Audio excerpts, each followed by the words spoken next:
مادر ببین برادری عزیز چی سوزش دارد، چی آرزو دارد.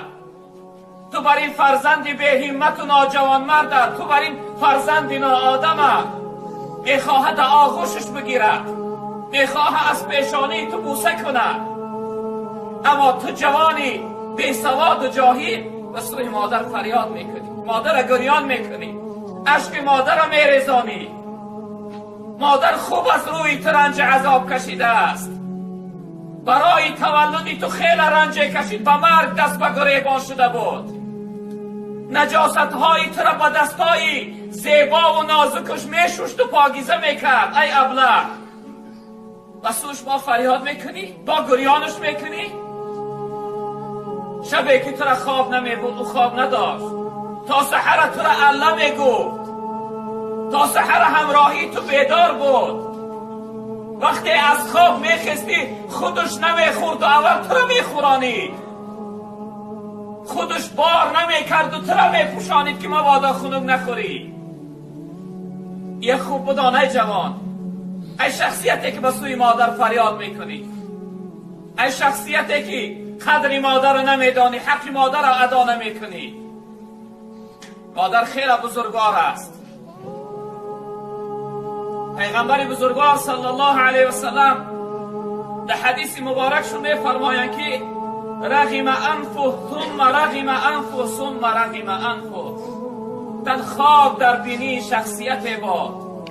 مردم ما هم یک دعا دارند، مادرها میگن خاک در دهنت یا این خاک در سرت میگن.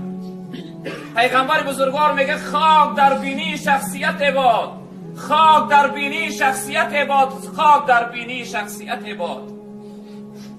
اهل اصحاب اونجا حاضر بودن، پرسیدن من یا رسول الله، یا رسول الله شما کی را در نظر دارید؟ خاک در سر و بدن و در بینی کدام شخصیت؟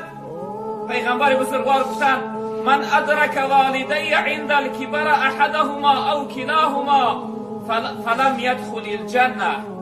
تن خاک در سر شخصیتی که، خاک در بینی شخصیتی که پدر و مادر یا اینکه یک کدامی از اونها را زنده در حیات میابه، خدمت اونها را نمیکنه، دعای اونها را نمیگیره، اونها را از خودش راضی نمیگردانه. خاک در سر و بدن شخص امو جوانی که پدر و مادر آزار میدیه، پدر و مادر خفه میکنه، پدر و مادر غمگین میگردانه. آهی پدر و مادر، والله قسم برادری عزیز، حیاتی ترا میسوزانه، حیاتی ترا تلخ میگردانه. اون آهی که اون مادر داره ترا به بدبختی میرسانه. عزیزای خدا حکایت میکنن که یک شخصیت عابده بود که کاری دائمش عبادت کردن بود. روزه درون محرابی عبادت در سکوت، شاید در درون نماز بود، مشغول ذکر و عبادتش بود. ناگاه میگه مادرش فریاد کرد، نام شکری فریاد کرد. این شخصیت در شاید در نماز بود مشغول، جواب گردانده نتانست. مادر دوباره فریاد کرد، 3 باره فریاد کرد. این شخصیت جواب گردانده نتانست. مادر بسیار ناراحت شد. او پروردگارا، این فرزند من وقتی که طفل بود آوازی گریش وقتی بلند میشد من در نزدش حاضر میشدم. ببین که امروز کلان شده است، من فریادش میکنم جوابم نمیگردانه. ای پروردگار در این حیاتی من در زندگیم فرزند من در یک بلای مبتلا کن تا اینکه من به چشمای سلام ببینم. این فرزنده که گوش نمیکنه، اگر شده عبادت هم باشه پروردگارا در یک بلا مبتلاش کن.